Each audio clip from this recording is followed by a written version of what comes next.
When I think of role models, I think of comic book superheroes. Superman, Captain America, Wonder Woman, and the list goes on. I love these heroes because it didn't matter what race or gender they were. They all fought for humanity. The only thing that I saw as a major flaw about these heroes was their fictional nature. There was no man who could leap tall buildings in a single bound, defeat an army with his strength and heart, or stop a villain with their golden lasso of truth. These fictional characters left me in awe, but with no real hope. Then it hit me. We love superheroes because we align ourselves with their values. Fortunately, we do have a superhero in this world. They just don't wear capes, and their powers are different. We have one standing here today, or sitting. I don't want to disappoint. U.S. Attorney Ms. Carmen M. Ortiz is not only the first woman, but also the first Latina to be the United States Attorney of Massachusetts.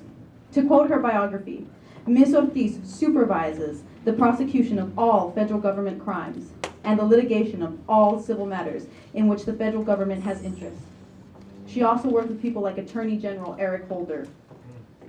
When I read Ms. Ortiz's biography, I felt like I was reading a comic book made for the real world. A real person who has the superhero characteristic of wanting to fight for the sake and betterment of humanity. Now please help me in welcoming Yolanda Villanueva to share more about this superhero with no cape. Thank you.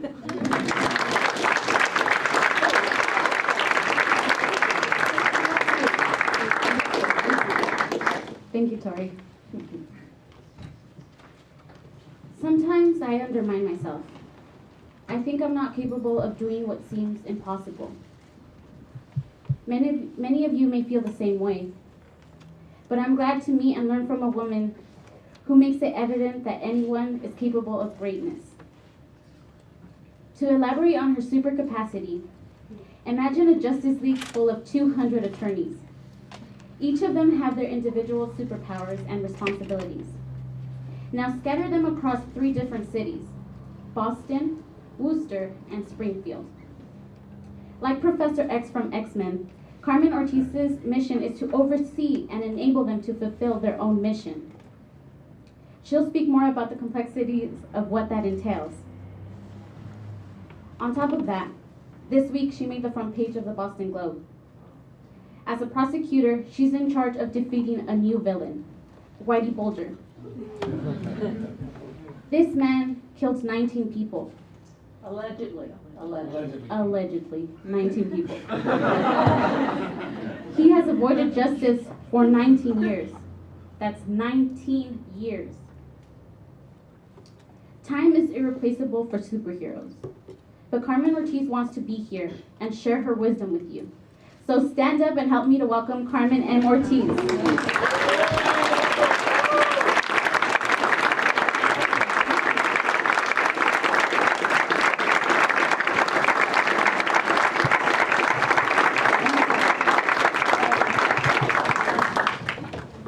Thank you. Wow, what a warm welcome. You make me feel like I can leap over a tall building in one single bound. But I think I'm just going to keep my feet to the ground for the next hour or so and share with you a little bit about myself. I think I see a couple of litigators in the making with that presentation and introduction that two lovely ladies had for me. Anyway, let me just start off by saying that it's a great privilege and an honor for me to be here. I think some time ago when I met Dario, he told me about this program, and he had invited me to speak to you. It was sometime in the summer, wasn't sure, really wanted to work around my schedule. But when I heard about the nature of the program, the nature of the students, and its goals in providing you with encouragement and motivation and support to being the future leaders of this great country, I mean, how could I say no to that? How could I say no to that? And I am inspired by the number of you that are in this room. Because when I started out, and I do see myself in many of you who are sitting here quite many years ago, I didn't have that many, there weren't that many Latinos in college, in law school. certainly not Latina women, for certain. So I'm very inspired by the fact that there's so many of you here in this leadership course at Harvard. That's just wonderful. And it indicates to me that you are more than well on your way to being there, because I know that most of you are college students, so you've overcome the hardships of elementary school, the dangers that some of your neighborhoods may have posed, the lack of support that some of you may have endured in your struggle to get here. And then you survived high school, and that's not an easy time in life for many, and at times it's much more difficult for some than others. So I'm impressed because you're in college now and you're on your way, and you know this is important, and you're working hard to be here and striving for your future. So what I hope to do is to inspire you a little bit more, to make you realize that whatever you set your mind to, if you dream big and you work hard, you are very, very likely to achieve your goals. And that despite life's hardships along the way and life's challenges, that you still can overcome them and do what it is that your heart desires for you to do. I feel that's how it's happened in my life. And I'm at a certain point when I look back and I can say that I've been very, very blessed with a wonderful professional career. And I've also had a great personal life as well, although it's had its share of challenges, which I'll talk about a little bit later. But I am here to hopefully motivate you and realize, and help you realize that regardless of where you come from, regardless of the challenges that you need to deal with and endure, that if you set your mind to achieving your dreams, you can. And not just because I say so, but because I think I'm a living example of that. So what I want to do is, I want to talk to you a little bit about, about my office and what I do as a federal prosecutor.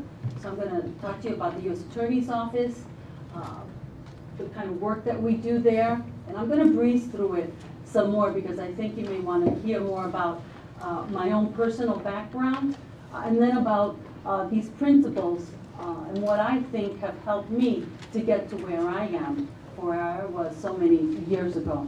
And throughout, I want to leave time, obviously, for questions. So, and even throughout, you don't need to wait till the end. If there's something that strikes you and you have a question, don't be afraid to raise your hand and let me know. But I want to tell you a little bit about my role as the U.S. Attorney in the U.S. Attorney's Office. And I have to tell you, I have never had a job that I've worked so hard at. I feel like it's 24/7 most of the time, so it's a good thing that I'm an empty nester. That means my youngest is in college now, so I can dedicate myself 24/7 to my job. My husband doesn't like that, but I can, and that I've enjoyed so much. It doesn't seem like work because I'm so challenged, I'm so interested, and I feel that I'm making a real impact on the community and the people that I work with, and so it's a great, great privilege for me to be in this position. But oh, here we go. I had it upside down. I'm not great with the clicker here. Okay, here we go. Well, what is the U.S. Attorney's Office? I'm going to go very quickly. We are part of the executive branch. I was appointed by the president after a very strenuous selection process here in Massachusetts. The senior senator, which at the time was Senator Edward Kennedy, recommended me to the president. And after a due diligence, meaning a thorough background check through the Department of Justice and the White House, the president submitted my name to the Senate Judiciary Committee. They voted it me unanimously to pass my name on to the Senate floor, and the Senate then voted me in to be United States Attorney. And we're part of the executive as compared to obviously the court system and the legislature. We are part of the Department of Justice. And the Department of Justice is part of the President's Cabinet. Oh, I don't have to walk back and forth. It's got a little thing here if I want to do that, but I'm going to do that. We'll keep moving along quickly. But I just want to give you a sense of the Department of Justice. And the Department of Justice is headed by the United States Attorney General, Eric Holder, who happens to be And the mission of the department is basically to enforce the law and defend the interests of the United States, part of the federal branch. There are 93 United States Attorney's offices, of which Massachusetts is one. And the Attorney General is a good friend of mine. I worked for him when I was a law student in the public integrity section, and he was a young lawyer there, and I won't tell you how many years ago that was. Our office, our primary role, our main mission here is to keep the people of Massachusetts safe. The Department of Justice is to keep the people of the United States safe. And we do that through our federal criminal prosecutions. We investigate and prosecute federal crimes. We also bring civil actions on behalf of the United States. We sue on behalf of the United States government on issues of discrimination in either housing or lending or employment, violations of American with Disabilities Act. So just to give you a little bit, and we defend the US government. So when federal agencies are sued, here in Massachusetts, we defend those agencies. If it's the FBI, the Postal, the United States Postal Department, we defend them. My office is divided into three main divisions. There's the criminal division. We do a lot of work. Our office, I'm sorry, was I blocking in the room? We do a lot of, organizationally, we do a tremendous amount of different kinds of crimes. We have a variety of different units. From the economics crimes unit, as you can see from the chart, I'm not going to read this to take up time. And this is where our criminal work takes place. We have a civil division that does defensive litigation. That is when we represent the government in lawsuits. Affirmative civil enforcement, that's when we sue on behalf of the government. But we also do asset forfeiture. In many cases, we're allowed by statute to seize certain assets of either an individual or a company that has been engaged as the proceeds of illegal activity and for other bases as well. And then our administrative division. So we have a finance, procurement. Think of the U.S. Attorney's Office as a big major law firm with a number of different divisions in it. But there are different departments, there are different types of roles in the U.S. Attorney's Office. Sometimes people think, oh, it's lawyers. But it's not just lawyers. We, as you can see, we have, in addition to the lawyers that work in our office, there are paralegals, legal assistants. We have a press officer, computer specialist, victim witness advocate who deal with victims involved in our crimes, human resource specialist, budget specialist as well. So it's an office that's composed of many different individuals who make the office operate. So any questions on that so far? I can't imagine that you would. Okay. What's our priority? Our priorities stem from the Department of Justice's priorities. The number one priority, make no mistake about it, is national security. Utilizing our resources to fight terrorism and to make sure that our country is secure. Other priorities that I have in the office stem from the department's priorities as well, but also are a focus of ours. And it depends on which district you are. I'm very fortunate. Massachusetts, I'm the only U.S. attorney. New York, Florida, big states, Texas have 4 U.S. attorneys. And so depending upon what are the real needs of the community, the state that you oversee, you to prioritize. So other priorities within here in Massachusetts that I've chosen to make important in the office is civil rights, public corruption, violent crime, financial fraud cases, and healthcare fraud is huge. But the big first one that I'll talk about is terrorism, national security. Now, everybody thinks that since September 11th, that's when the real focus, that's like the first terrorist act that people think about in many ways. And in many ways, it was of such an impact that it did change the way in which we do business. For example, post 9/11, immediately after, it seemed like the only kind of work that the FBI did was focus on terrorism cases, national security matters. And that's where a lot of the federal agency resources went. But there have been other prior cases that people seem to forget about. This is a case, I don't know how many of you remember, the Oklahoma City bombing.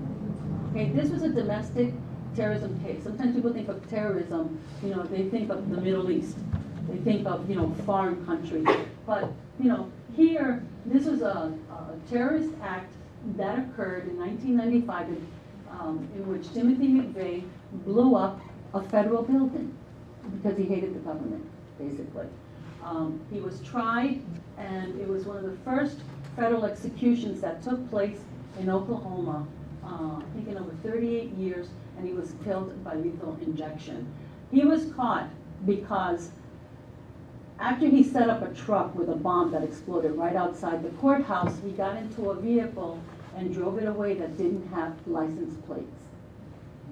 So he was stopped for driving a vehicle with no license plate within 90 minutes of this explosion. And when he was stopped by the state police in Oklahoma, they saw other items that made them suspicious in the vehicle that he was driving. And certain observations led to another. They discovered evidence linking him to the explosion. And there you go. It was a pretty quick resolution. He had a partner in that crime, Timothy Nichols, who also helped him, and he's doing life in jail. But it was McVeigh who drove the truck up there and who paid for this crime with his life. Does anybody know about this individual? This was a domestic terrorist. This was an individual who grew up here in the United States, was born here, Theodore Kaczynski. He was an individual who was an intellectual child prodigy, a Harvard graduate with a PhD from the University of Michigan. He, after teaching, I don't know, maybe that's what put him over the edge. But after teaching, I'm kidding. Allegedly. He only taught briefly. He felt that the country was really being overcome by technology and all this advancement. So he moved into the woods and he sent, and he lived in a cabin, he sent all these bombs throughout the country. He injured about 23, he killed 3 people. He then sent a letter to the New York Times, like his manifesto. And in the manifesto, he explained why he would continue with these bombings and threatening people and causing harm and causing death.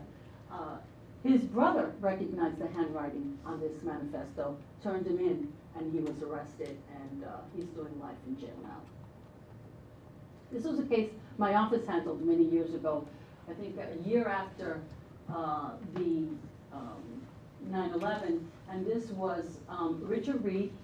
He put a bomb in his shoe and tried to explode it on a flight that he took from Paris here. It was headed to Miami, I believe, but because he tried to detonate it, and the passengers basically stopped him. And I think because he was sweating and something went wrong with the bomb, it did not go off on the plane. So the plane landed at Logan Airport, and our office prosecuted him, and he's doing life in prison. And it is because of this case that now everybody has to take their shoes off when you go through the screen at the airport. This is another case in our terrorism, from our terrorism unit and our terrorism work. And this had to do, a company and the 2 individuals that ran that company were prosecuted for illegally exporting sensitive technology to China.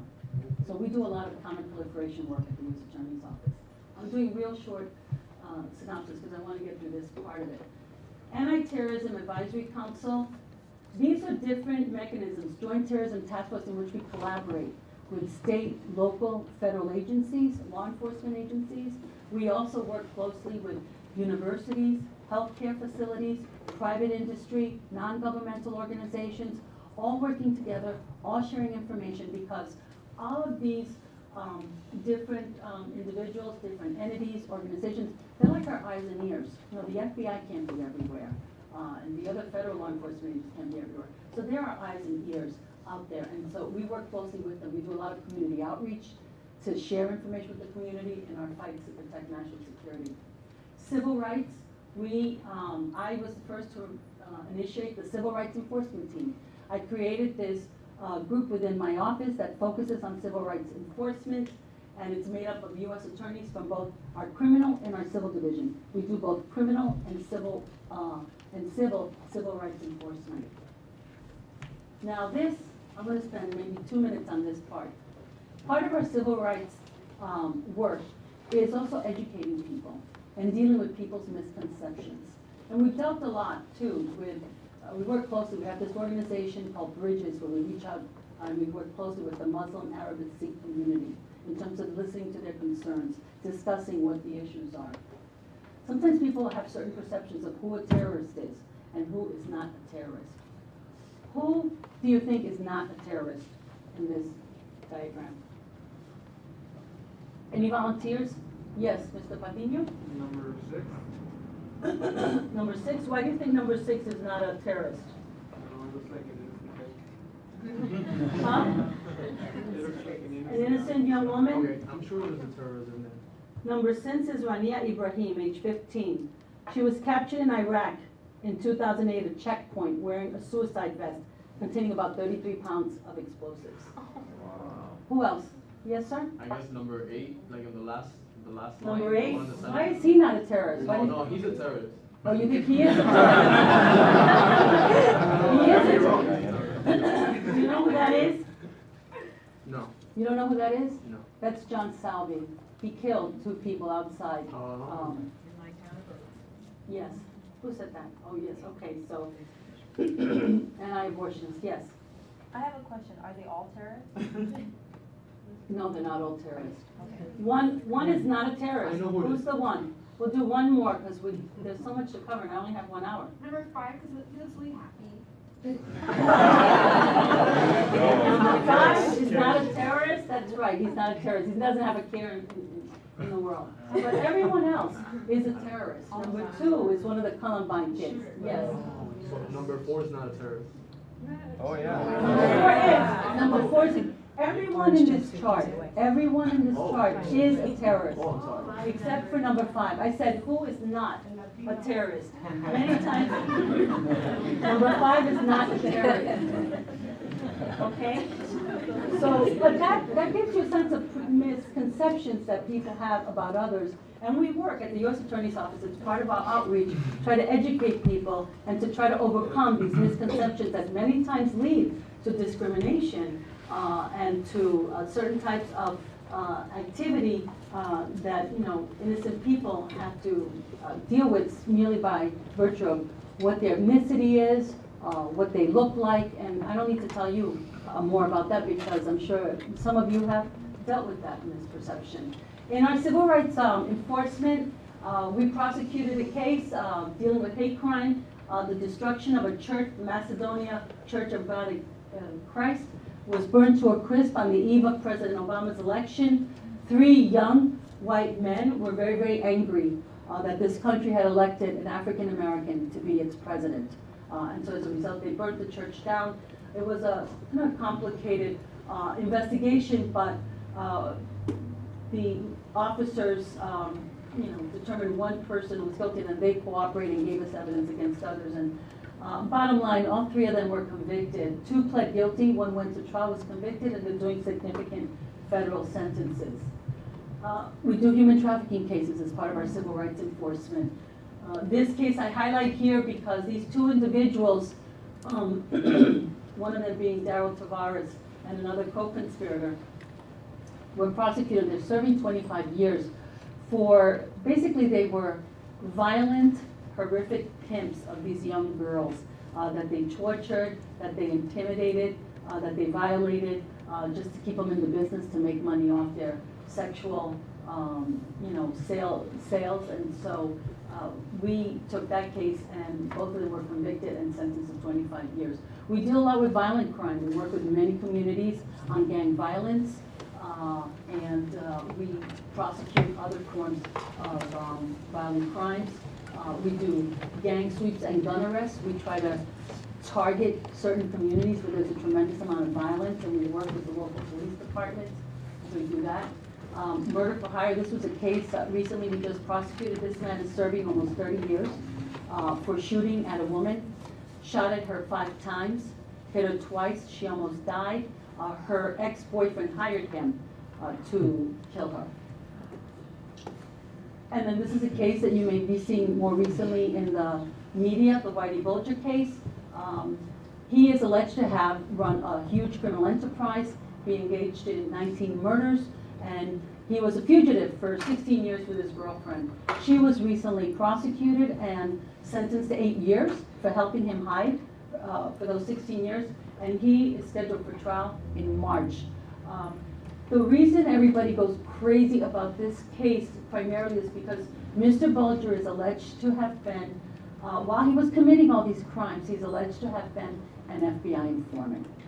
And so while he was working with the FBI and cooperating with them, he was out allegedly committing these crimes. And that's what, and we have prosecuted a number of agents and law enforcement officers from the state police.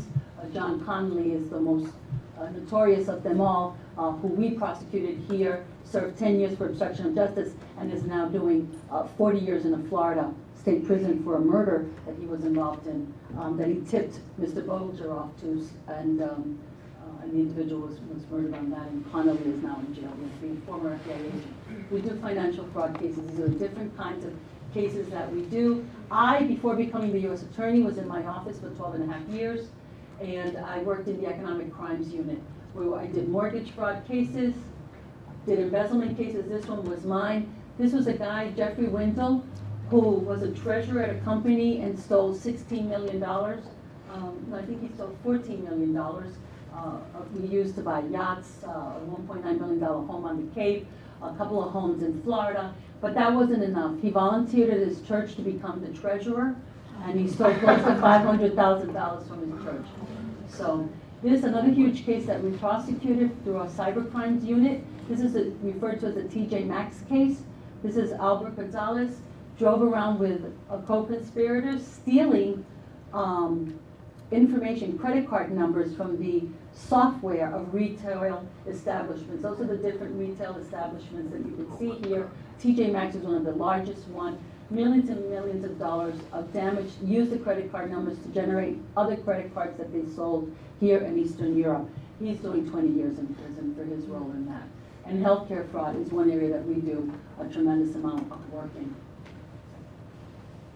And billions of dollars that we've recovered for companies who sell medications for uses that they have not been approved by the Food and Drug Administration. Any questions? Yes. I was wondering, who decides how many years people do or death penalties, or saying, oh, 8 years is enough, I'm supposed to serve life? Well, we make a recommendation that's based on the sentencing guidelines and other factors by statute, and the defense makes a recommendation, and then the judge makes a decision as to what sentence to impose. Sometimes the defense attorney and the prosecutor agree on a sentence, and the judge accepts it, but it's the judge's decision to make that sentence, to impose the number of years. Any other questions so far? Yes. What happens after they finish their sentence or their term when they are released from prison? Because I know recidivism is a really big problem. So what, I guess here specifically in Massachusetts, are there programs for rehabilitation or what happens after they get out? They're on supervised release most of the time after they finish a term of imprisonment. And during that supervised release, they work with probation. And when they work with probation, probation tries to help them to get a job, to get education if they haven't been educated. There are special programs, re-entry programs now that we work on, really to prevent recidivism, where they start working while they're in jail and getting ready to come out. They start working with programmers to help them find jobs, to be educated, to remain sober if they have substance abuse problems, and so forth. Yes? You mentioned about the stereotype about terrorism, but my question is, like, over the years, have you seen an increase? Because usually there's a stereotype also about criminals, it's only men and white males on average, but have you seen an increase of women being part of more criminal activity? There's a significant number of women, but it's still a smaller percentage of the cases that we prosecute. We don't see that many women in the cases that we prosecute. Was there ever a case that you had to go through the entire process? Is that stuck for you the most? Is there that one case that you remember? Obviously 9/11 is one of them, but I mean a case that may not be 9/11. I actually have a couple. I'll mention one though because it always comes to my mind whenever I get asked that question. It was a case that I actually handled as a state prosecutor, and It was a child abuse case. And I did a lot of child abuse and sexual assault cases. And this case involved two little girls, two sisters, in a neighborhood that had been sexually abused by the neighbor. And even though we brought charges, and it was an elderly man, it was an older man, and when we brought the charges, because they were just allegations at that point and he had no prior record, the judge he was not held on bail. So he was still walking up and down the street in the neighborhood. The family felt so terrified, emotionally traumatized, and it took a long time for the criminal case to work itself out. And he didn't plead guilty. He denied the allegations. So we had to go to trial, and I had to prepare them to testify in court. And so that case stays with me because I could see how traumatized they were, how difficult it was on the family, how tough it was to prepare them for trial, and how difficult when they were testifying on the stand. As hard as it was, you know, they still did very well, but it was difficult to go through that process. And in fact, one of the little girls, I remember, she kind of froze on me because I said to her, "What did he do next?" And you know, she said, "He touched me." And I said, "Well, where did he touch you?" And she was just froze on me. And then I said, "Well, can you show the jury where he touched you?" You know, just came to me, and she like put her hands over her eyes and she started to point to different parts of her body. And you know, I still get goosebumps telling that story. But the key about that case was when the jury came back and announced guilty on all counts, the judge then said, "Custody, Mr. Court Officer," and he was taken away in handcuffs. And the family just broke down crying and thanked me, and I felt a tremendous degree of satisfaction at the work, you know, that I was doing.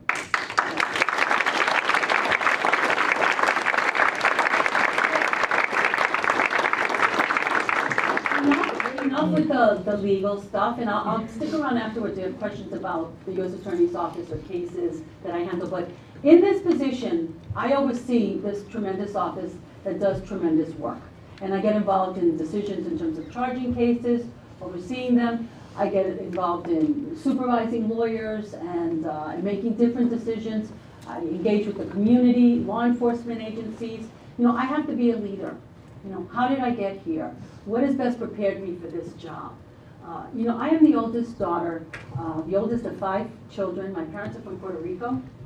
They moved to New York City. They did not have much education. They did not have any English skills. When when I was born, we spoke Spanish at home. When I remember going to kindergarten, I didn't even know my name was Carmen because they would call me Coquita. So I didn't know I was Coquita. So the teacher was Carmen Ortiz. Carmen Ortiz, you know, by process of elimination, she figured out I was Carmen Ortiz. But anyway, I did well in school. Somehow I learned English. I did very well in school, and I worked hard. And I went to, from New York City, I grew up in Spanish Harlem in a housing project. And the bottom line is my parents always focused my attention on education. I was fortunate. I had very hardworking parents. They were not educated. They didn't, you know, weren't professionals, but they loved me. They provided support, and they encouraged me to work hard. And my mother especially, because I think my mother wanted for me what she didn't have. She didn't have a career. She didn't have the education that she so wanted, so she wanted me to be so much more. And I was inspired by that and motivated by it. I worked hard in high school to get into college. I worked hard in college to get into law school. And in law school, and I had scholarships along the way. I took advantage of different opportunities that presented themselves to me to try to pay for school and to make it through. I had that guidance counselor in high school who helped me figure out that Delphi would be the best place. It was close to home. I thought I would have to live at home. It got me a scholarship.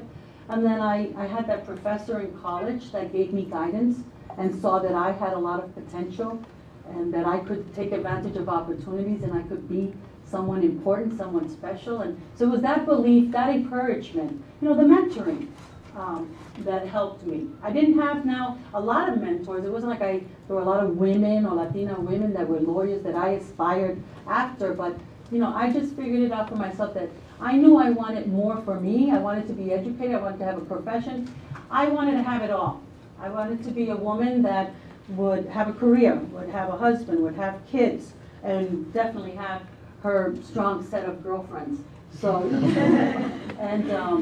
And unfortunately, you know, that's how I lived my life. So I wanted all those things, and that was important to me.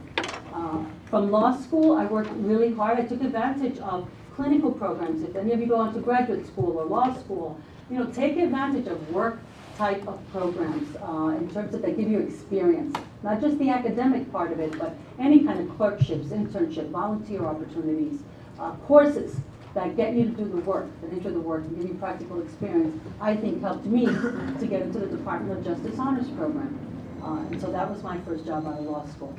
I worked at the Department of Justice for a couple of years as a trial attorney, and then I moved to Massachusetts for personal reasons.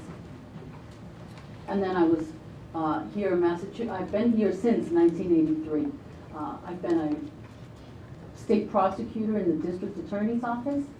I've done private practice work in a small firm. I've done civil litigation. I've also had a chance to be a defense attorney. And I have to tell you, the time in my life when I defended a number of cases, I had a couple of cases that were not guilty verdicts. I represented what I believed were really great people that had gotten into trouble, or there were two that I believed that were completely wrongfully accused. And so I felt a great sense of satisfaction, and it was rewarding to me to help people who had gotten into trouble, not just them, but their families as well. I also had the opportunity, because I'm fluent in Spanish, after I worked at the DA's office for a period of time, to work here at Harvard, but at Harvard Law School. A professor there had gotten monies for a special program that was to work with the judiciary of Guatemala. And so for 3 years, I worked closely with judges of Guatemala, and we also incorporated prosecutors, defense attorneys, law enforcement officials, and other legal officials, and it turned out to be an incredibly amazing experience for 3 years, traveling back and forth, teaching the judges here and others from Guatemala about our criminal justice system, what perhaps they could do in Guatemala to enhance their criminal penal system. And so it was a very rewarding experience. And I have to say that it was because I was fluent in Spanish that I was able to have that opportunity. In 1997, I joined the U.S. Attorney's Office. And so at the U.S. Attorney's Office, I worked in the economic crimes unit. And I did financial crime cases. And it was incredibly rewarding to me in terms of being able to handle real challenging, complex cases. Sometimes, I feel this is a stereotype, people think that Latinos are not smart enough, that we don't like anything too challenging, we don't work that hard. And so it was a challenge to me, and I thought I would only be in the office for 5 years. 12 years later, I started to think, you know, I need to leave. I've been here for 12 and a half years. It's time for me to do something different. I certainly wasn't getting any younger. A different kind of clock starts to tick. And so I decided that, you know, what should I do? And then this opportunity came up. And I thought that I would go for it. And I applied for it, knowing that if I didn't get it, at least going through the process might help me figure out what else I could do, what I would do in my life. But fortunately, I don't have to try to figure that out right now. That's for maybe for another time. It will be, because I don't get to do this job forever. I serve at the pleasure of the president. So if President Obama gets reelected in November, I may have the opportunity to serve for another 4 years. It's a 4-year term. And if he doesn't get reelected, then I'll be making that decision a lot sooner than I like, but because this is such a wonderful job. So that's sort of like my career path, getting here, and you know, what helped me to get to this position. And what I wanted to talk about next is these 10 principles that I feel have helped me to overcome challenges in my life, to live my life in a way that has been very fulfilling. And so I just want to go through them with you, because I think, you know, it's the kind of principles that I think you're going to see a bunch of them and think, oh my goodness, this is such common sense. This is so obvious. But sometimes we miss what's obvious. So I start off with dare to dream. You know, dare to want it all. Don't limit yourself. and don't let others limit you. Overcome stereotypes. I know that when in my generation, and maybe from your question, Beatrice, I got a little bit of this, although I think times have changed a bit. I'd like to think that they have. I was made to feel, being a woman, you have to make a decision. You're going to be, a wife and mother, or you're going to have a career. And if you want a challenging and demanding career, how can you be a mother? And if you're going to be a mother, how can you have a challenging and demanding career? And I sort of said, I'm doing it all. I want it all. And I think that that's one of the reasons I've accomplished it, because I wanted it. And so I think that you need to start there with whatever goals you have in mind. And how do you get that accomplished? You surround yourself with people who believe in you. When I was in college and people asked me, what are you doing after graduation? And I said, I'm going to law school. And there were a few that said, law school? Why are you doing that? That's going to be so hard. Why more school? 4 more years? What are you doing? You're always going to find people that will discourage you, or that might put you down. You need to surround yourself with people who are going to believe in you, encourage you, who are going to motivate you, and help you to accomplish your dreams, your ambitions, your goals. Confidence. I think it's really important to strive to have confidence and to feel that you can accomplish what you set out to do. Now, this varies in life. And some of you, you're old enough to know this. Sometimes I'm sure you feel like you're sitting on top of the world and you can accomplish whatever you set out to do. And then there are other times when you don't. I think for the most part, I have been a pretty confident person. But just as, I just told you a moment ago, I decided to go for this job. But for a while there, I thought I wouldn't go for the U.S. Attorney job. Why? My confidence wavered. And it does in this business, but you need to learn to, I lean on my family, my friends, my colleagues, and people I spoke to. And I remember one in particular said to me, you know what? What do you have to lose by going for it? And you already think you're not going to get the job anyway, so what do you care? Go through the process. Go through the process. And, it helped my confidence. It helped rebuild it. And here I am. And I wouldn't have had this opportunity if I didn't go for it. So you have to have confidence in yourself. Priorities. I think it's important that you understand that there are different priorities in life at different times of your life. I've always believed that family comes first. And there are decisions that I've made in my life where I have put my career on the back burner for my family. However, there have been times when I've had to disappoint my children because I've had to work late. I had to be in court. I had to go to that meeting that was critical, and I couldn't be, at a particular school event or sporting event or home in time for dinner, a big dinner even. And they were very disappointed. And I remember one of my youngest daughter, when she was little, she was, Mom, when I grow up and I get married and I have children, I'm not going to work. I'm going to be home for them. I was very frustrated. I said, well, I'm taking you out of that private school, and why are you going to school then? You're just going to stay home only 5 I was very frustrated. But you know what? I wasn't always like that at work. They were my priority. So there were evenings when I spent hours and hours rocking them, reading stories, talking, telling stories of Puerto Rico and my parents when I was little. And so they knew how important they were. And so now I have 2 20-year-olds, 20-somethings, that are very, very proud of their mother. And I think that as long as you explain things, and you prioritize, and you explain why you're prioritizing, and you understand that certain things take place first, that's important, that you can accomplish. Don't give up. Don't give up in what you want to achieve in life, regardless of life setbacks and hardships. In 1992, in the summer of 1992, I was at the Middlesex DA's office.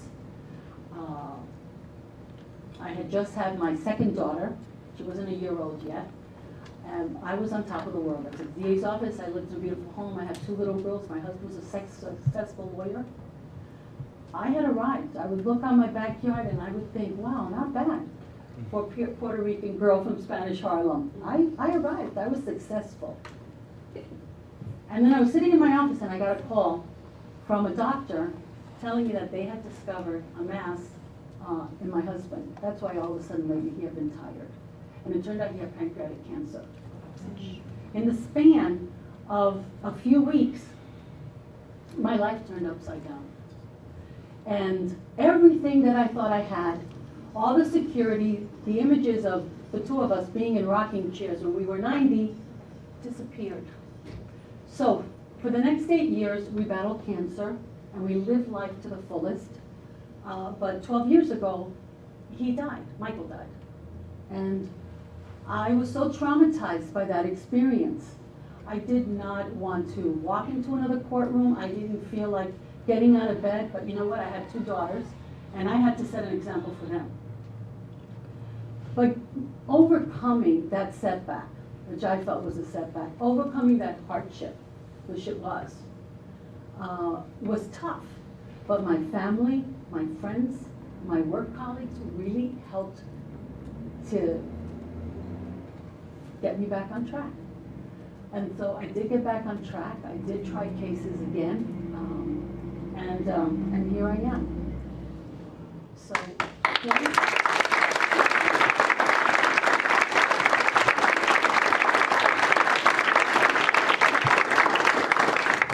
You are going to face different challenges. I see it through my friends and other family members. It could be a health issue, it could be a financial hardship, it could be a massive broken heart for a variety of different reasons, just tough times that befall you or someone that you love. Don't give up, really, because life just has, it's a long path. Help. What helps you to survive in life? What helps you to overcome those hardships? Asking for help. And I learned this the hard way. Because, especially I think it's because I'm the oldest of 5, I always felt I could do it all. And I don't like to ask for help. But the reality is that if you don't ask for help, you're going to drown.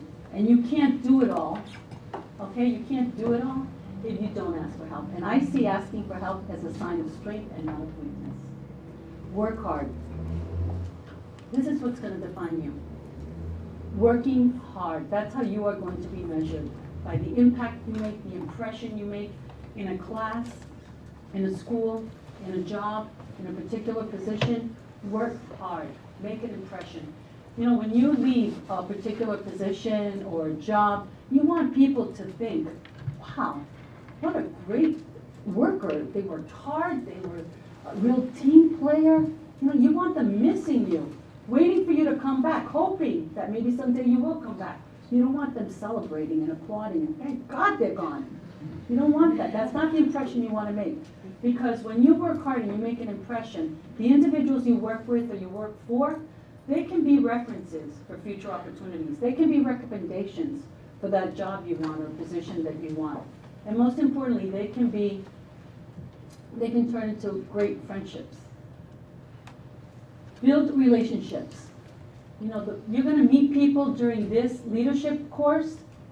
Stay in touch with them. Maintain individuals that you meet in different network settings, different jobs, different experiences. I told you before, I worked for Eric Holder, the Attorney General, 30 years ago. I was a student, he was a young lawyer. I didn't know, had no idea that 30 years later, he'd be the U.S. Attorney and I'd be a U.S. Attorney working for him. It was great to see him yesterday. He was in town. I don't know if you saw it on the news. He spoke at my civil rights symposium, and it was great to see him again and to work under his leadership at the department. And so I think that it's important that you build relationships and nurture them and maintain them throughout the years. Accept disappointments with class and grace. There are times you're not going to get that job. You're not going to get the class. You're not going to get the position. You're not going to get that trip that everybody in the company is vying for or conference. Accept those disappointments and don't let them make you bitter or cynical or generate an attitude. Learn from them and figure out how to do better next time so that you're able to achieve what you want. And at the end, I say just be nice. This is a very obvious one, but you know what? You all, I'm sure, encounter students or people that you've worked with before. Certainly in the future, I guarantee you, because I work with some people like this, who complain, who are negative. You know, when I work with people, especially my supervisors, and I say, you know, I want to get this done, and I start hearing, well, we can't because this, and I say, you know what?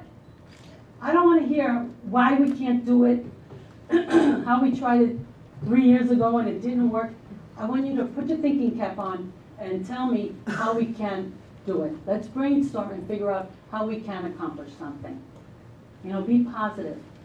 But at the end of the day, be nice, say hello, stop to ask people, how are you? Especially people who work for you as you become the future leaders, you know, in our lifetime. I think that, you know, you're here in this course. That's it, any more questions? I want to end, because I want to now really listen to what's on your mind or have you ask questions, but I want to tell you that the fact that you are here means you are special. You've been selected. You're here for a reason. Take advantage of this opportunity. I'm really confident that, you know, by working hard, that you will be able to accomplish your goals. You'll be able to achieve your dreams. You will be leaders, whether it's in government or in business or in your communities. You will be leaders. But don't forget this, and this is very, very important, especially for this audience. When you do become the leader that you've worked so hard to become, don't forget where you came from. Do not forget to reach out to others in your community, especially our youth, our young people. And I know you're young, but there's a lot of others that are younger and really struggling. And you need to really be a role model and be an example for those little boys and girls who are dealing with their own hardships, with their own lack of support, with, you know, school challenges. You need to reach out and show them that they can do it because you've done it. So thank you. Questions?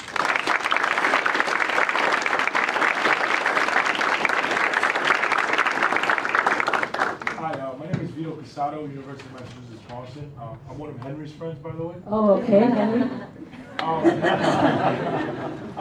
My question to you is the following. For the people here that are interested in a possible career in law, or maybe as a lawyer, private practice, whatever, there's a lot of people, there's a big influx of people coming into law school. There's a lot of competition right now in today's environment.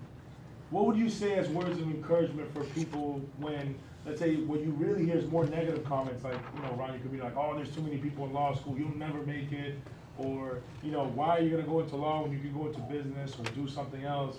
What would you say as basically advice or words of encouragement for students here that want to apply to law school and want to pursue an education in law?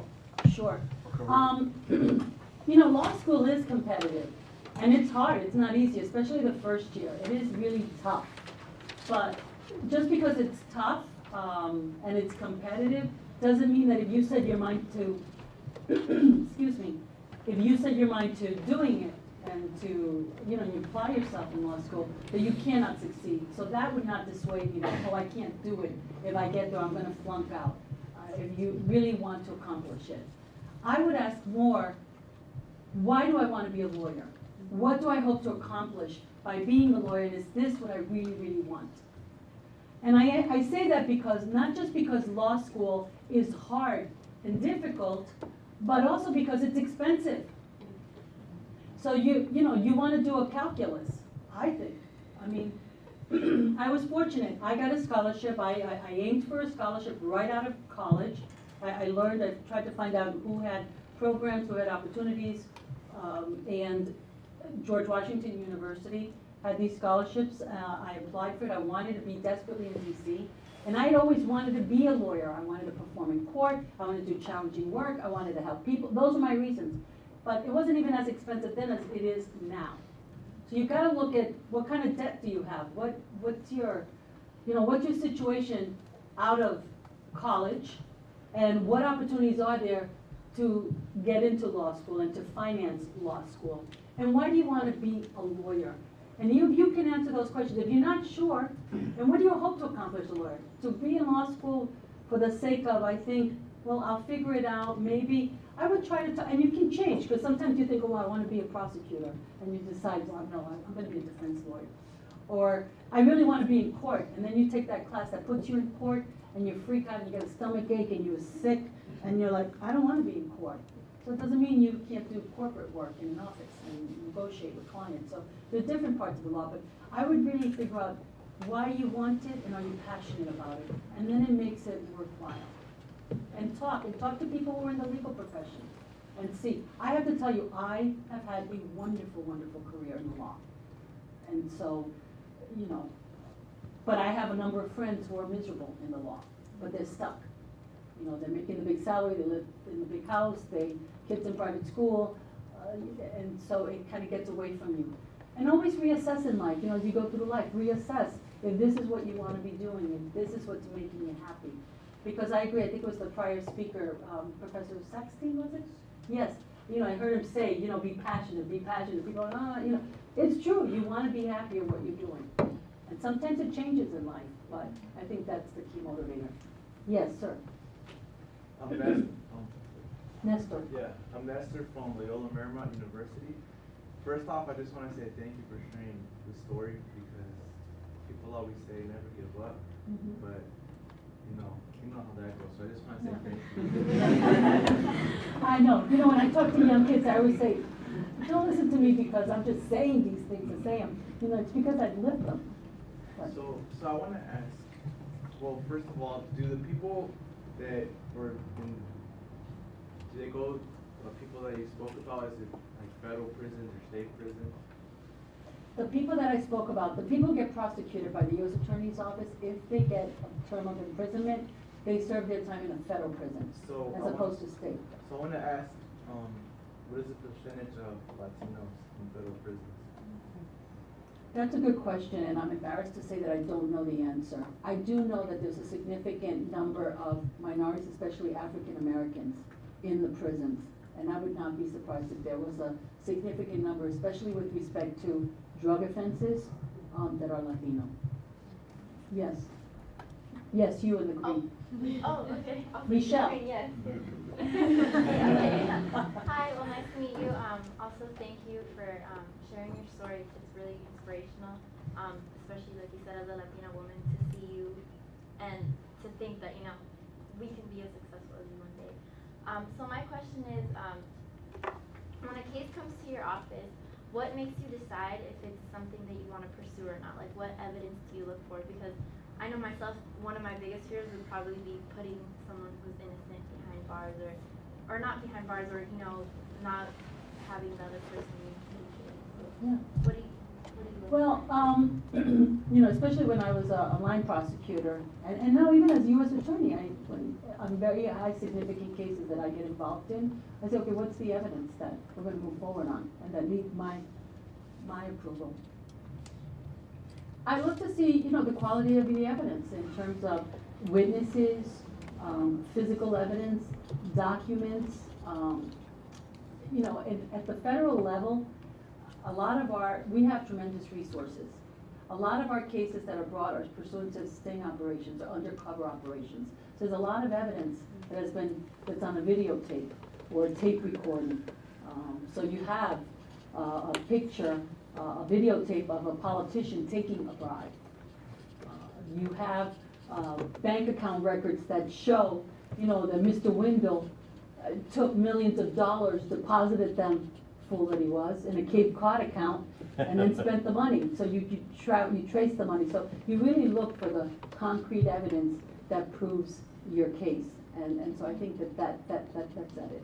You know, and sometimes if you're relying, for example, on a cooperator, and all you have is somebody's word, and they have a lot of what we call baggage, you know, like a prior criminal record, or they themselves have gotten into trouble and trying to work out a deal and trying to minimize their criminal liability, and that's all you have, then that's going to make you more suspect, and you're not going to bring a case that way. And also, for us to bring a case in the federal court, it has to be of a certain degree of significance, because the district attorney's offices, they prosecute cases.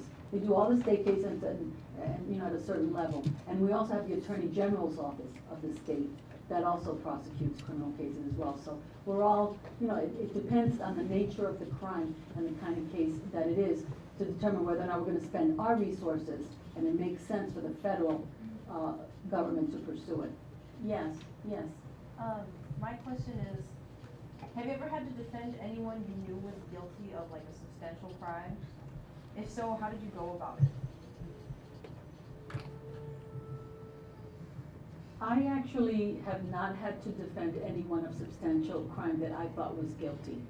I did defend, I defended a young woman once that was charged with motor vehicle homicide. I thought she was not guilty, and she was found not guilty. They thought she was very negligent. There was some issue of alcohol involved, but they didn't have the evidence for the alcohol part of it, so they didn't charge her with that. And I just thought that it was an elderly gentleman who was all dressed in black, crossing a very dark road, and she hit him by accident and dragged him. So, I think that was one of the ones. I will say this, I've been primarily a prosecutor. The defense work that I did it for a couple of years. I didn't do it for an extensive period of time. So, I guess I have a follow-up question for that. Then if you had to defend someone like you knew was guilty, how would you go about that? I'd do the best job I could. Unless I felt that they were guilty of a crime that I had some ethical or moral issue with. I have to say that I would not have represented Jerry Sandowski. I couldn't have done that. That's an example. But sometimes people do commit very, very serious crimes. They're still entitled to a legal defense. And maybe to make the situation better, I can help them and their family in that process. Yes, sir. Yes, you in the brown. Can't see your sign, so. Daniel, okay. My name is Daniel from Loyola Marymount University. First, I would also like to thank you for coming and sharing your very inspirational story with us. My question for you is, in the past, our society has seen many cases in which men of color, more specifically in the Latino and African American community, have been prosecuted in a much more aggressive and harsh manner than their white counterparts. Why do you think this happens in today's system of justice?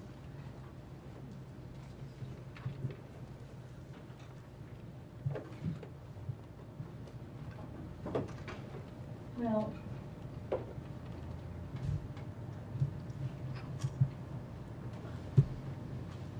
I'm not sure how to answer that question. I mean, I do think that there have been certain crimes that have affected the minority community more severely, and we have tried to balance that. For example, several years ago, under the sentencing guidelines, if you were caught with crack cocaine, which in a lot of inner city communities people use because it's cheaper than white powder cocaine, the way that those cases were handled, and they were treated more harshly because crack was deemed to be a much more serious drug.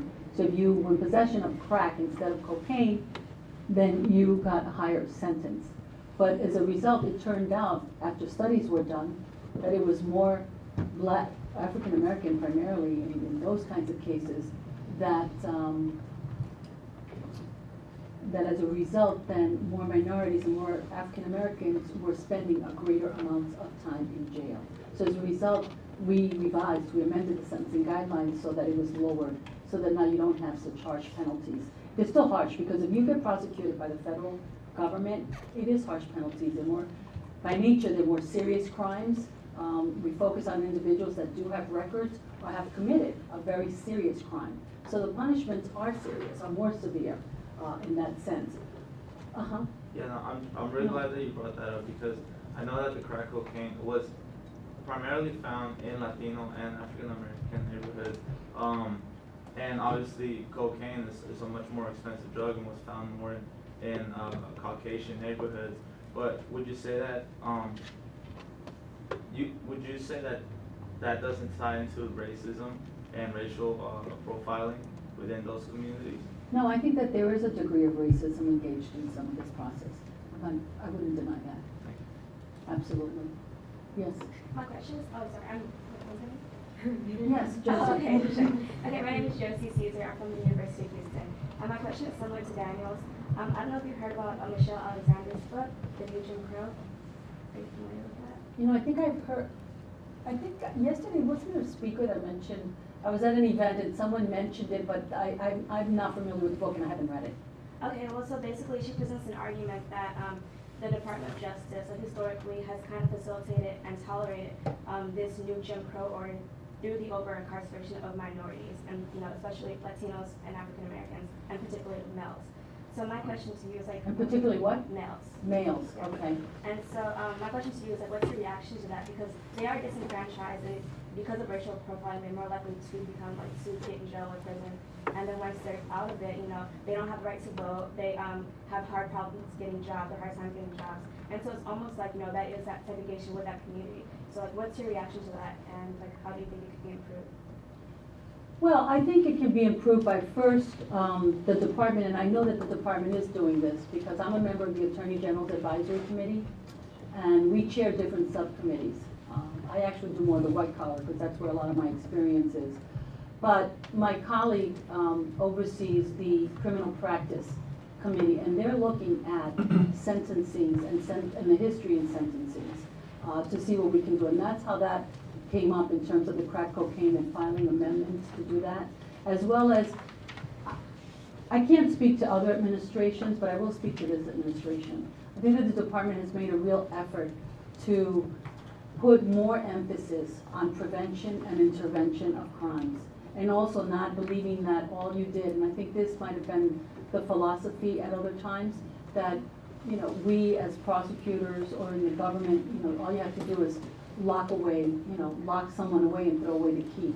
You can't solve this problem of violent offenses and crimes in the neighborhoods through just mere incarceration. And that's why this department has spent a tremendous amount of resources. I know a number of my colleagues at different U.S. attorneys' offices has working with probation, working with the court system on reentry and care programs to look at rehabilitation process, to identify individuals when they're in prison, to work with them closely so that they can re-enter society, so they can have an education, they can be employed, and so forth. So I think we need to be sensitive to that. I think we need to identify where the problems exist and take steps to address them. And I think that we're trying to do that.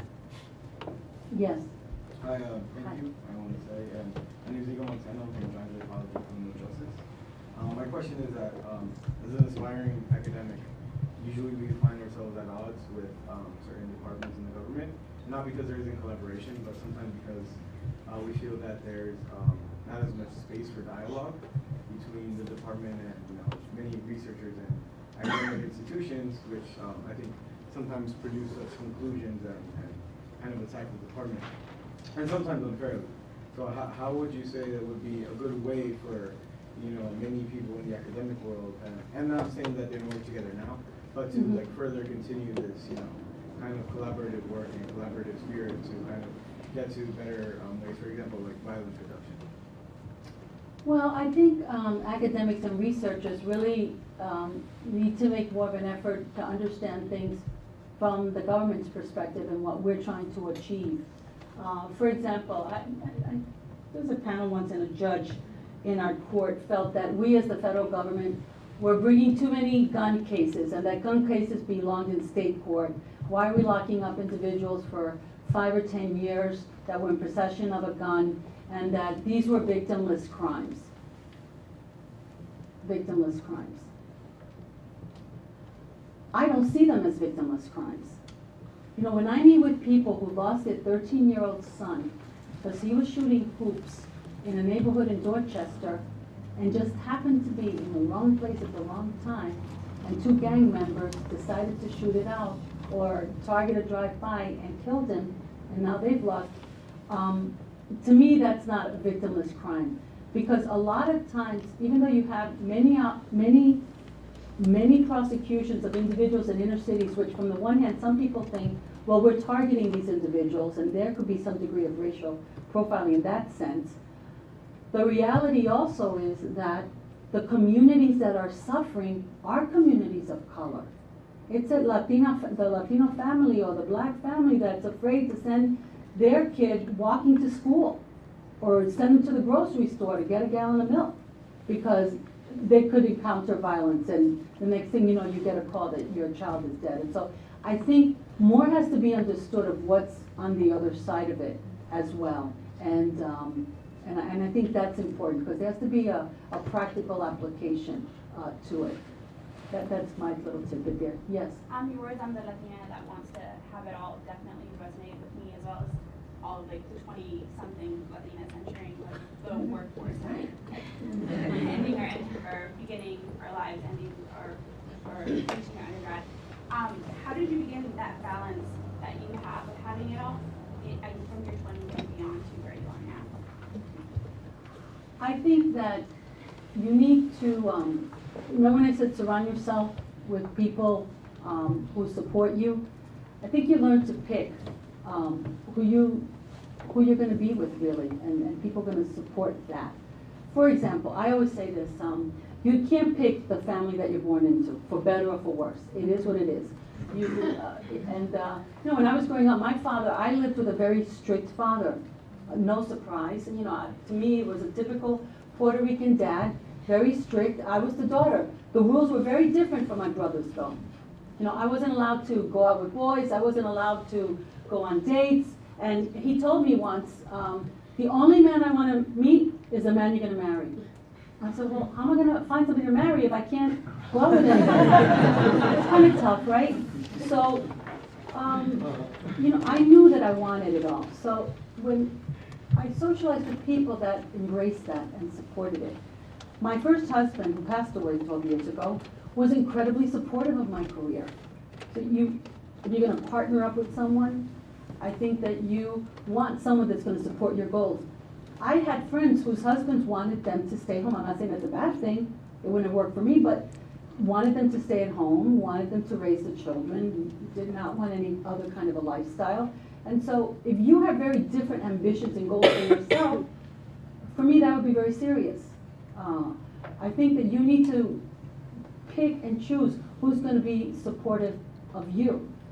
When I had young kids, my husband understood, if I have to be in court, if I have to do certain things, if I have to travel on business, it's your responsibility to come home early. It's your responsibility perhaps to cook the dinner. Now, he was very successful, so he did the next best thing. He hired somebody to do that stuff.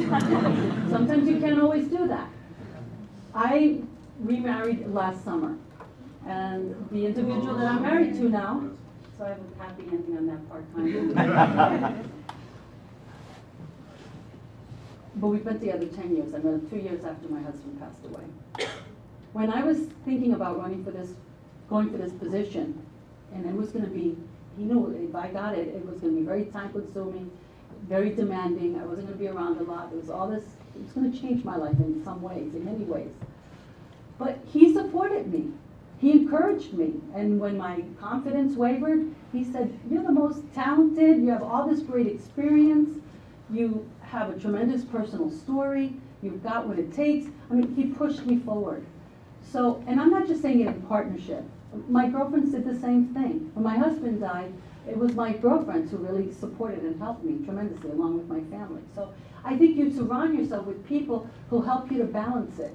And I think that's what you need to get going, and you ask for help. Yes? I think I haven't raised my hand until now because I didn't have something that I felt was like, you know, the right question. And now that you've said that, I think what I want to know is in the interim, before you find the right selected family, at times you don't have people, you have people that discourage you, and at times that's all that's around you. I'm thinking of high school for myself especially, and at that time I feel like it's extremely difficult. And now hearing what you've come to, all I hear is, even with the questions that are sort of coming your way, a tremendous responsibility and yet a tremendous pressure. And so when you don't have that support system, you do feel alone. And how do you do it then? Like, how do you do it when you don't know who to ask and when you have to rely on yourself? In many ways, you know, you have to search for that drive in you. Because at the end of the day, it's your responsibility, your job to accomplish some things to get there. I think that when you're feeling alone, if you don't have that support mechanism, I tell kids this all the time, especially kids who I know are really challenged at home and don't have mom or dad there, or have mom and dad who is very discouraging. You know, I have kids who tell me when they're graduating high school, their parents don't want them to go to college. They want them to get a job and help the family. And if you've graduated from from college, they certainly don't want you to go on. They want you to work and help the family. And so there's a lot of pressure not to sort of move forward and continue that.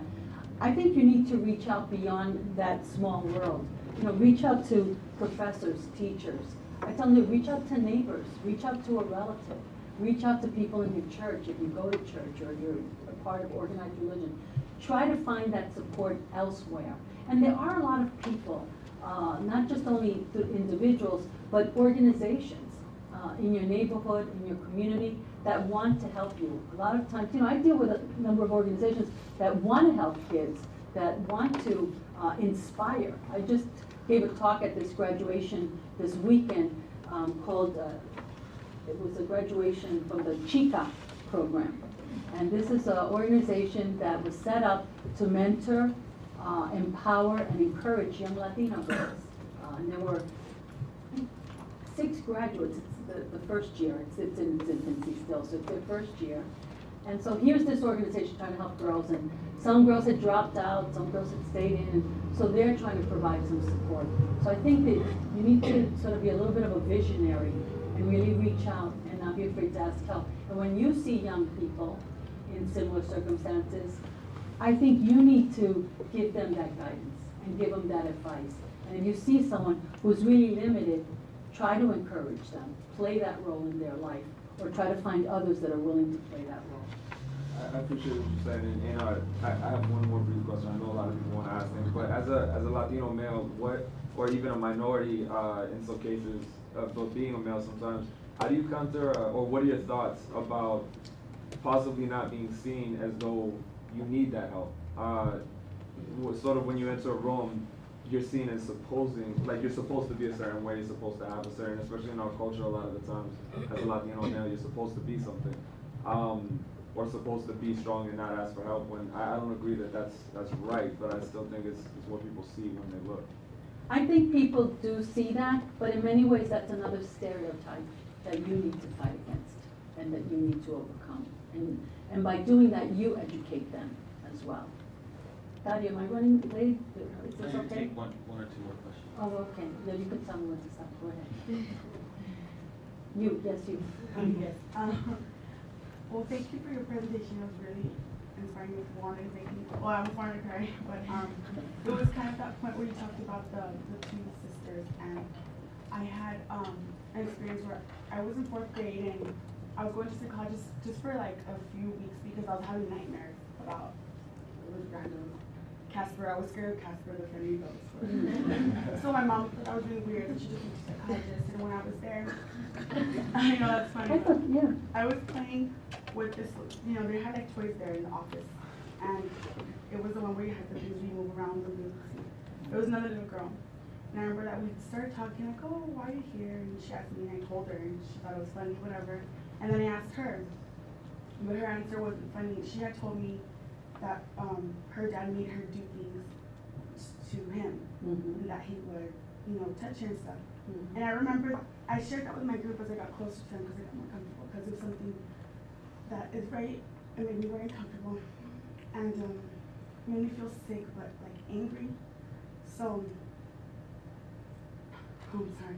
That's when I decided, like, I knew that there was nothing wrong with that, and I didn't accept it. So as I got older, I decided I wanted to go to law school, so I wouldn't have to, I guess, put up with that. And I know that I've never gotten over it. I haven't gotten over it. I was in 4th grade, and still always. So when you said that, just made me feel even more like that's what I want to do, and I want to go to law school and fight against abuse of children. So, 1, thank you for that very, very inspiring presentation. And 2, what experience was it that you went through that made you want to become a lawyer before that happened, before that trial? Well, it was just a number of different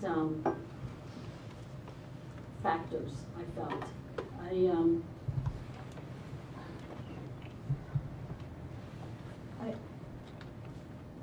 I mean, I wanted to be in a profession that I thought I could be successful and good at. And I also thought that it would be a profession where I could help people.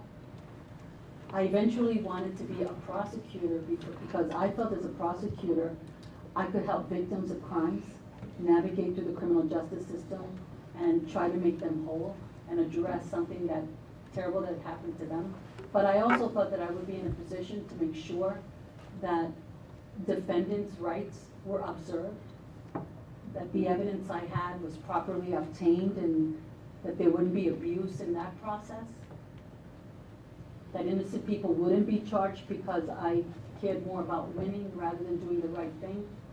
And so it was those kinds of thoughts that led me to that. And I think it was more the practice of the law and the fact that I thought I could be successful at it and have a much better life than my parents had that drew me to it. It wasn't something, certainly not as incredible as what is drawing you. Yes. Mm-hmm. So I want to, I need that from you to hear. In the future, I want to put my social science background to use in the White House, and along the way, I want to break the stereotype of piercings and tattoos. So my question is, have you ever experienced stereotypes or felt you were denied a job because you're a woman?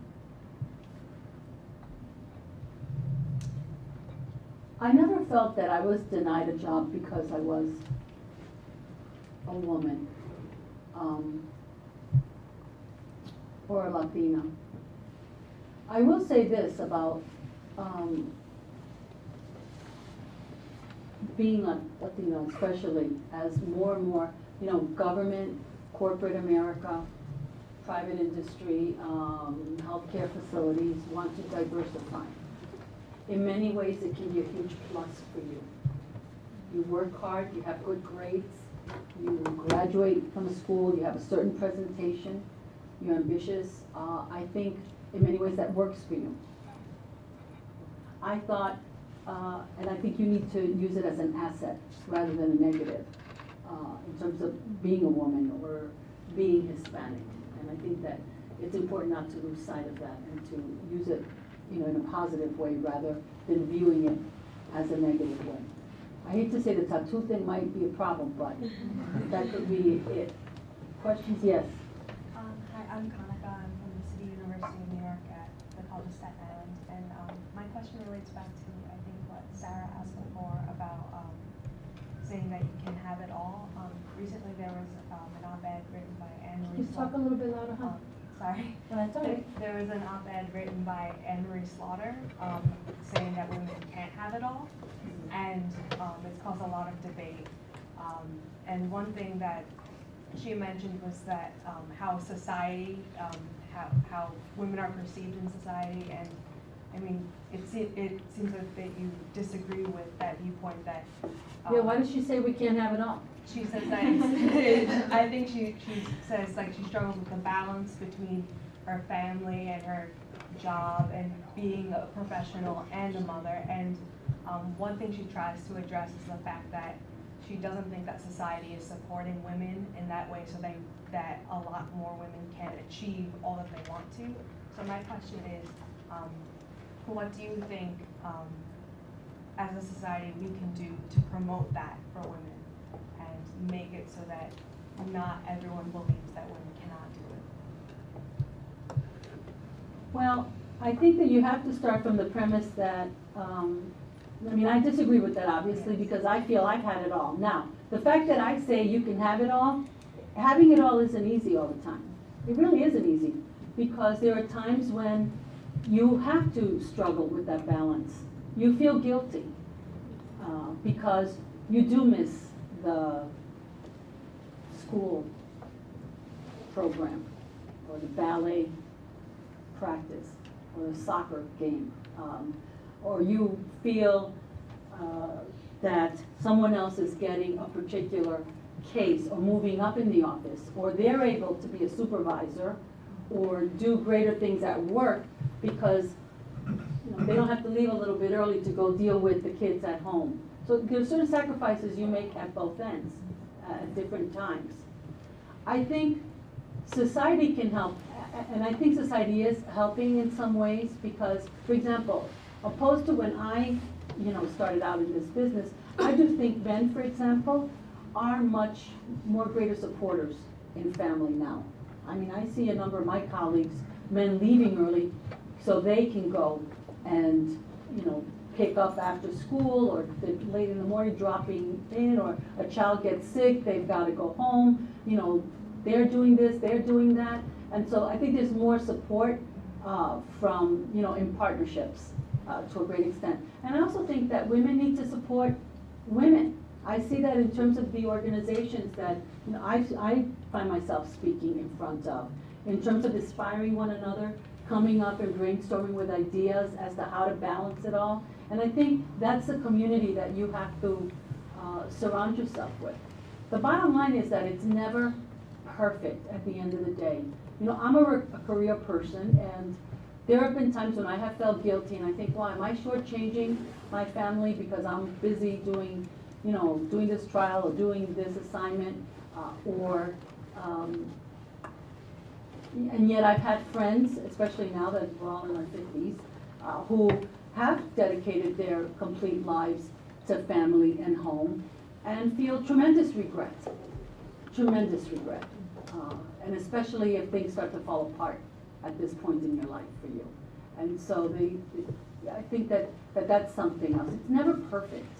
So you have to sort of search within yourself and figure out what is it that I really want, what's going to work best for me, and be true to yourself. I know that might sound a little corny, but don't live a life where you're going to regret. The choices, there have been times when I have I've dropped out of every single organization. I have not gone for anything, any positions at work that could have advanced my career because my husband was sick, my children needed me, and I don't regret that at all. I don't regret it at all. But there were other times when I made other choices. And so, you know, life is just a balancing act, and it's a long road. So different things happen at different times. Thank you. I know I've talked too much.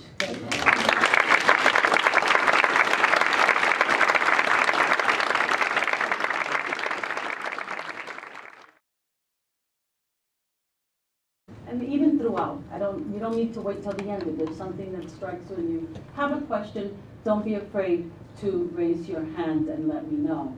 But I want to tell you a little bit about my role as the U.S. Attorney in the U.S. Attorney's Office.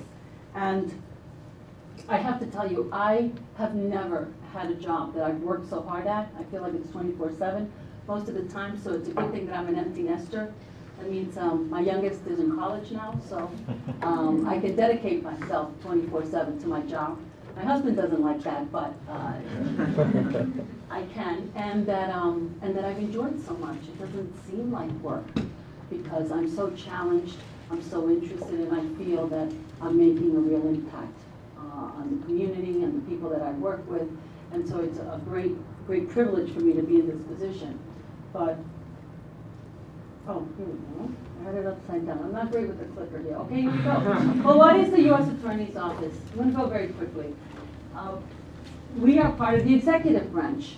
I was appointed by the president after a very strenuous selection process here in Massachusetts. The senior senator, which at the time was Senator Edward Kennedy, recommended me to the president.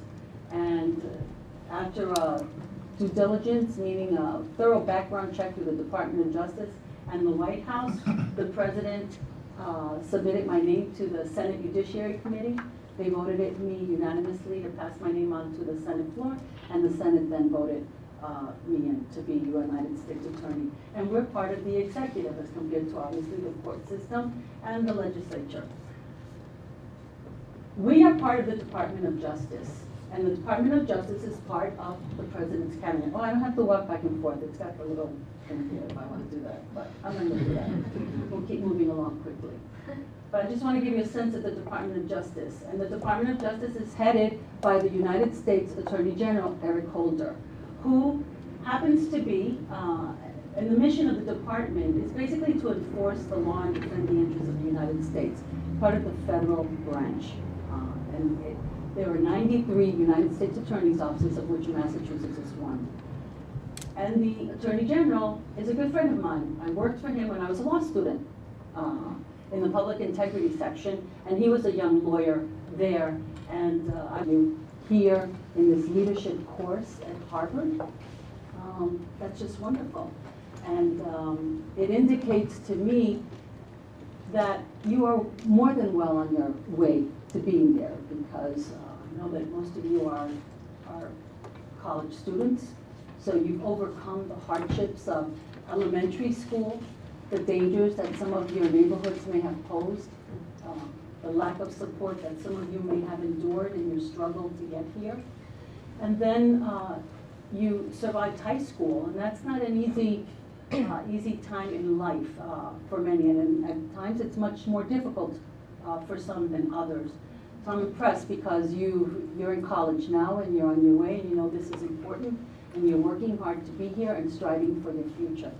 So what I hope to do is to inspire you a little bit more, to make you realize that whatever you set your mind to, if you dream big and you work hard, you are very, very likely to achieve your goals. And that despite life's hardships along the way and life's challenges, that you still can overcome them and do what it is that your heart desires for you to do. I feel that's how it's happened in my life. And I'm at a certain point when I look back and I can say that I've been very, very blessed with a wonderful professional career. And I've also had a great personal life as well, although it's had its share of challenges, which I'll talk about a little bit later.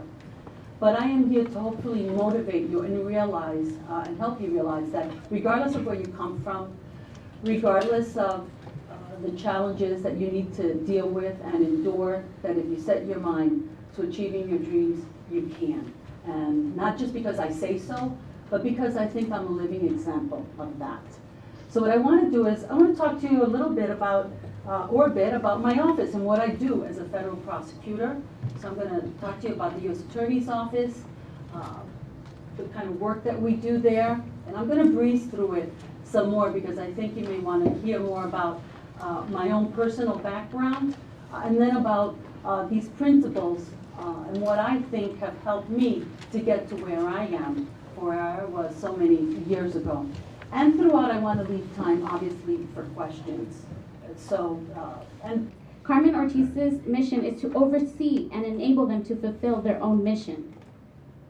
She'll speak more about the complexities of what that entails. On top of that, this week she made the front page of the Boston Globe. As a prosecutor, she's in charge of defeating a new villain, Whitey Bulger. This man killed 19 people. Allegedly. 19 people. He has avoided justice for 19 years. That's 19 years. Time is irreplaceable for superheroes. But Carmen Ortiz wants to be here and share her wisdom with you. So stand up and help me to welcome Carmen M. Ortiz.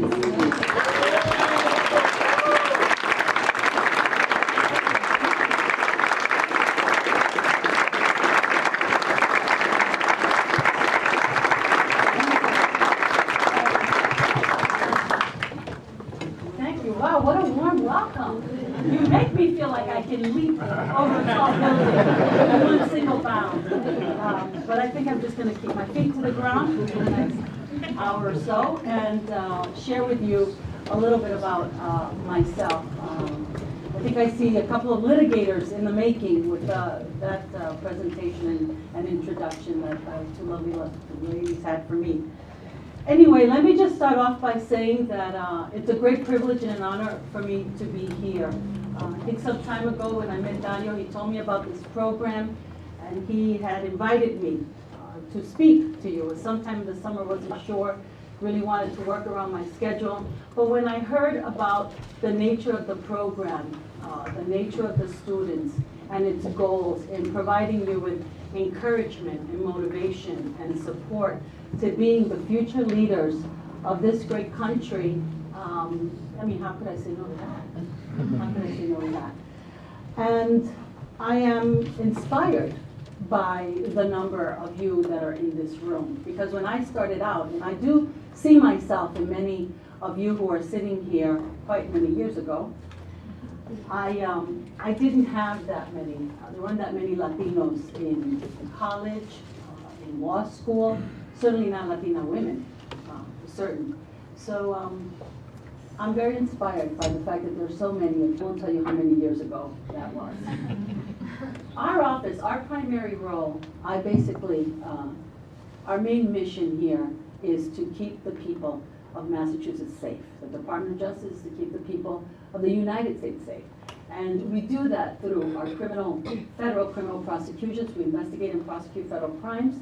We also bring civil actions on behalf of the United States. We sue on behalf of the United States government on issues of discrimination in either housing or lending or employment, violations of American with Disabilities Act.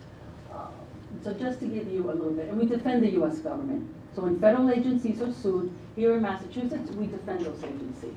If it's the FBI, the Postal, United States Postal Department, we defend them.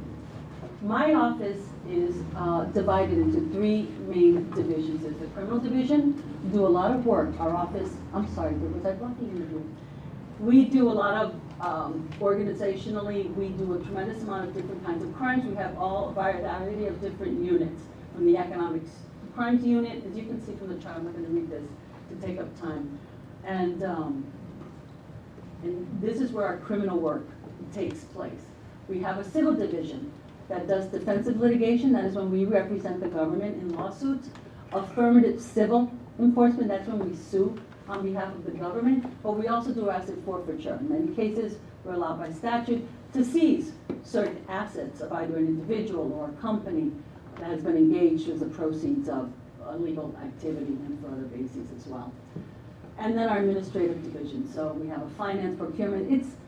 Think of the U.S. Attorney's Office as a big major law firm with a number of different divisions in it. But there are different departments, there are different types of roles in the U.S. Attorney's Office. Sometimes people think, oh, it's lawyers. But it's not just lawyers. We, as you can see, we have, in addition to the lawyers that work in our office, there are paralegals, legal assistants.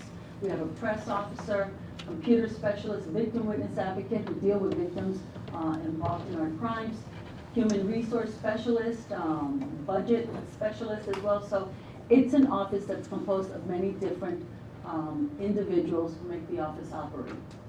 So any questions on that so far? I can't imagine that you would. Okay. What's a priority? Our priorities stem from the Department of Justice's priorities.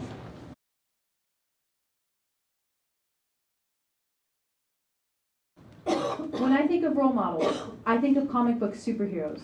Superman, Captain America, Wonder Woman, and the list goes on. I love these heroes because it didn't matter what race or gender they were. They all fought for humanity. The only thing that I saw as a major flaw about these heroes was their fictional nature. There was no man who could leap tall buildings in a single bound, defeat an army with his strength and heart, or stop a villain with their golden lasso of truth. These fictional characters left me in awe, but with no real hope.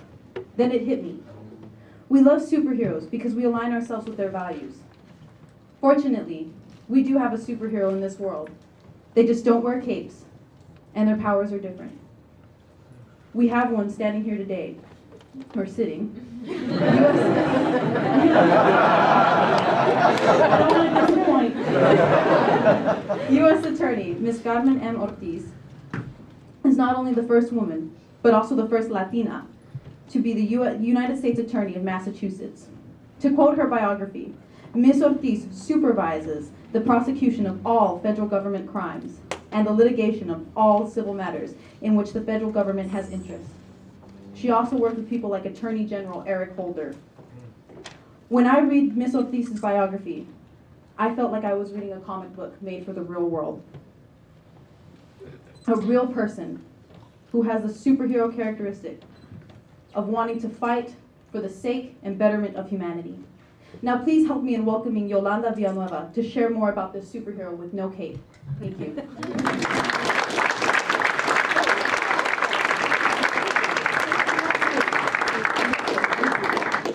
Thank you, Tori. Sometimes I undermine myself. I think I'm not capable of doing what seems impossible. Many of you may feel the same way, but I'm glad to meet and learn from a woman who makes it evident that anyone is capable of greatness. To elaborate on her super capacity, imagine a Justice League full of 200 attorneys. Each of them have their individual superpowers and responsibilities. Now scatter them across 3 different cities: Boston, Worcester, and Springfield. Like Professor X from X-Men,